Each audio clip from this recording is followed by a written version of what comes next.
Alright, hey, my name's David, or Panda, or whatever you know me by. Just gonna do another quick video. Yet another dominating blow build for you guys.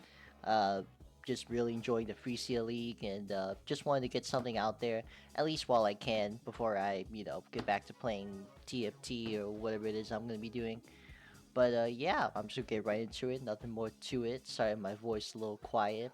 But right now, we're currently level 94 and probably gonna hit 95 before the end of the week. I had a pretty smooth league. I know the enrage mod wasn't too good, and they did hotfix that, but I think I completed a campaign with less than 9 deaths. I had a pretty smooth league start. I went just galvanic arrow into lightning arrow, and then I got the wolf node.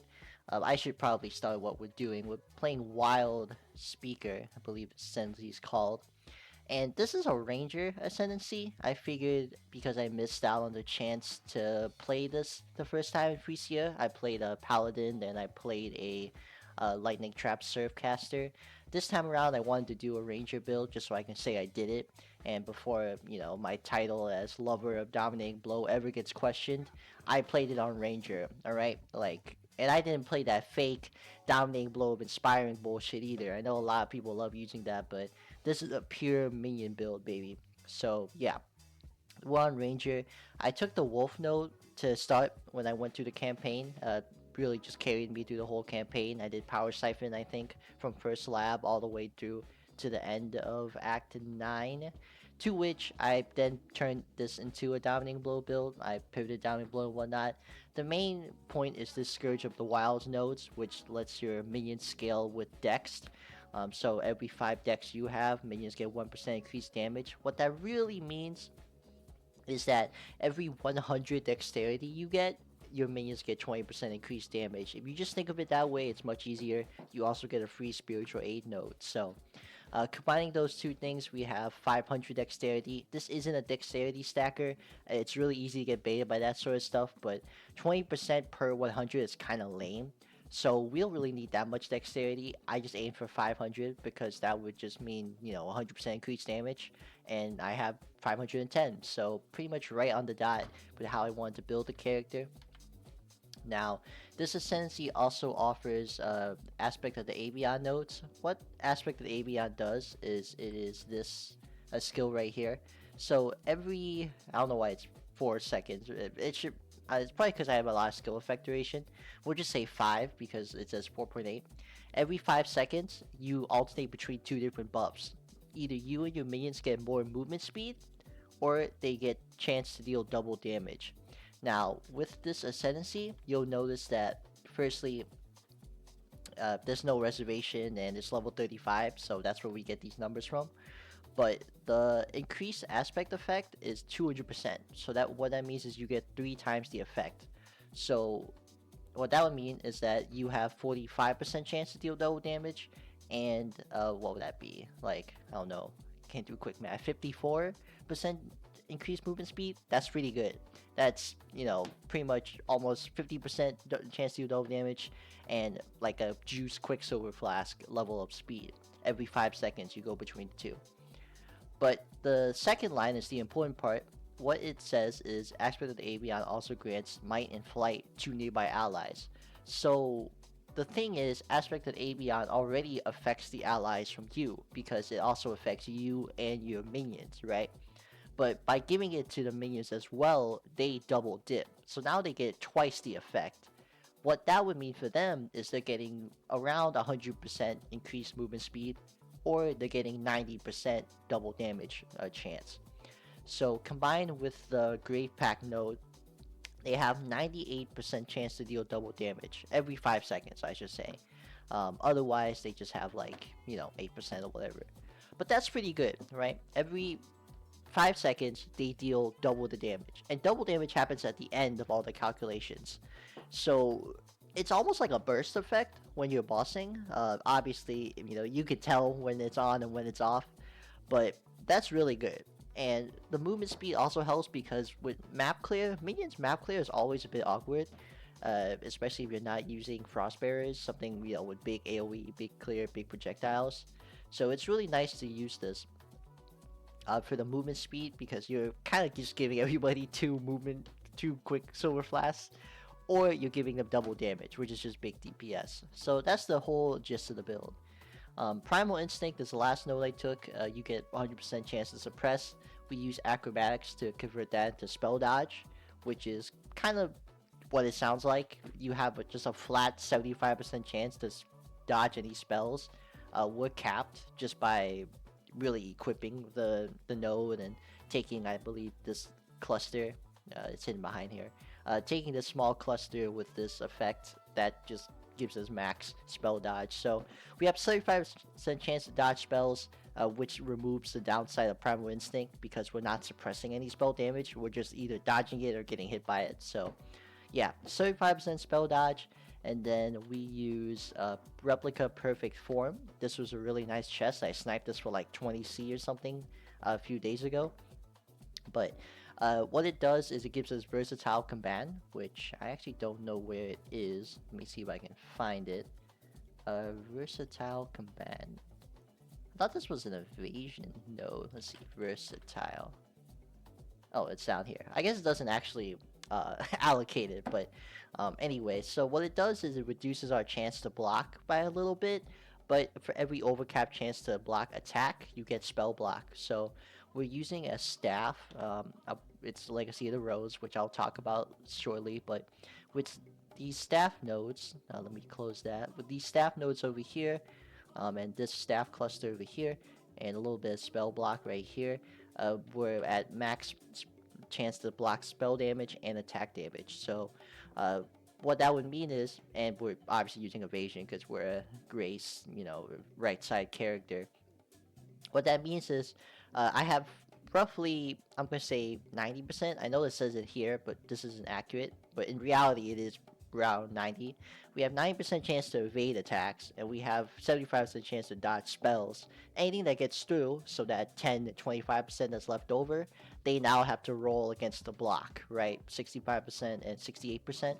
That's really good. That you're almost, it's gonna feel like you're face tanking it, and hopefully I can get that across in my gameplay here. But yeah, it's gonna feel like you're pretty much face tanking stuff, just because of how much evasion, avoidance you have on your gear. Now, mitigation wise, we are kind of lacking. I have endurance charges from Perfect Forest Warriors, this guy right here. Perfect Warlord. I have endurance charges from him, and just a little bit of, well, Alex, I don't have any max res. I just have the normal 75. So we don't have a lot of mitigation. That said, I am running Flesh and Stone for the 22% less damage and a lot of other stuff that just it adds up. But this isn't going to face tank Shaper Beam, obviously, or actually it might, but it feels really comfy. Is the point I want to get across here. So that's pretty much the entire Ascendancy. That's why I'm doing Dominating Blow on this. That's how I'm making use of the Ascendancy. Aside from that, we're using Legacy of the Rose. This is a stat stick. This is basically, Summon Skull in Yu-Gi-Oh terms. This is just like, all I'm using this for is the +5 and the Eldritch Battery. +5 is really good.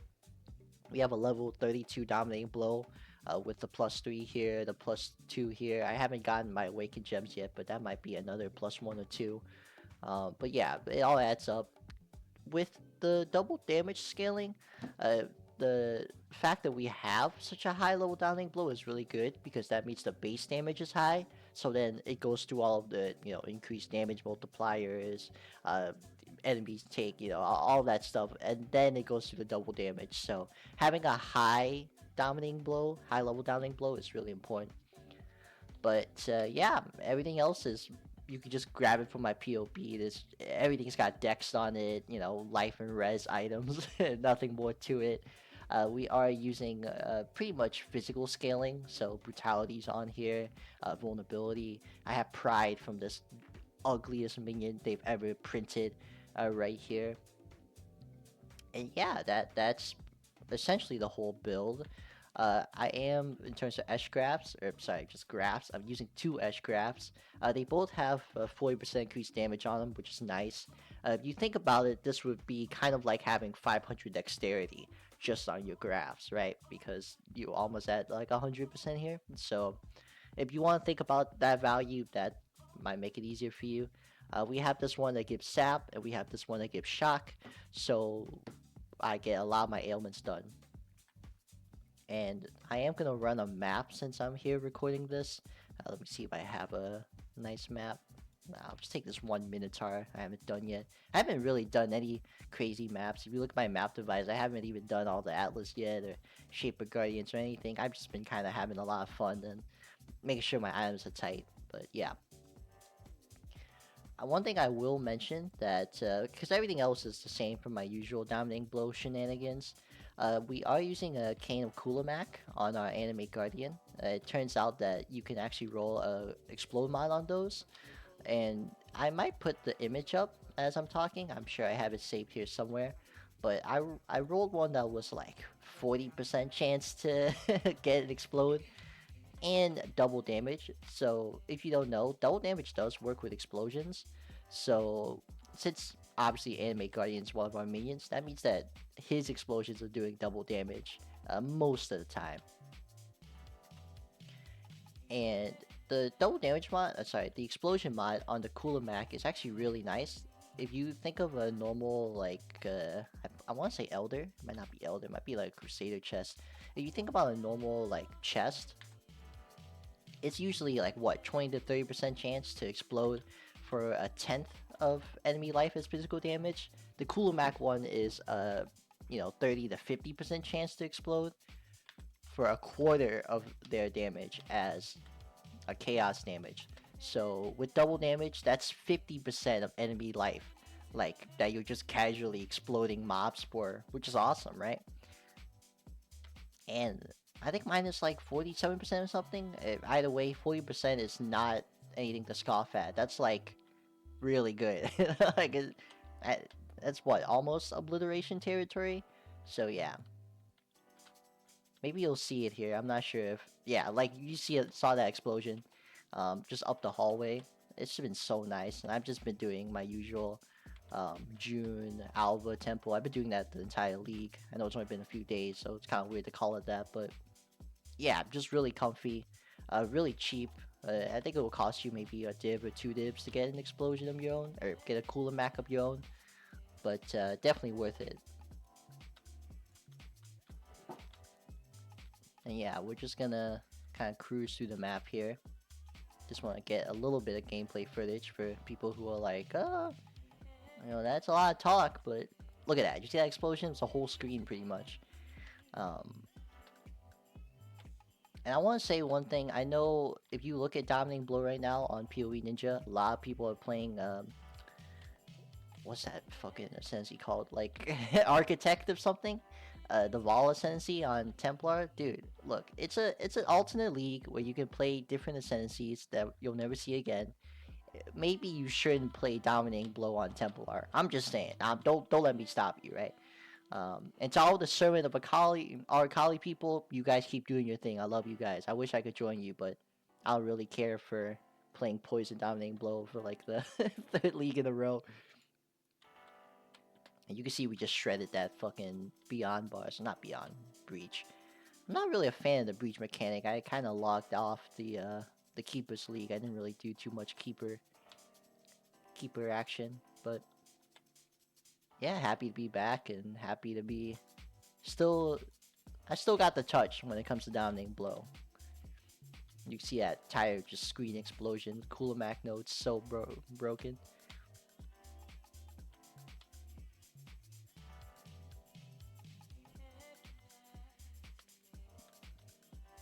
And in terms of where I don't think I'll be playing Phrecia for too much longer.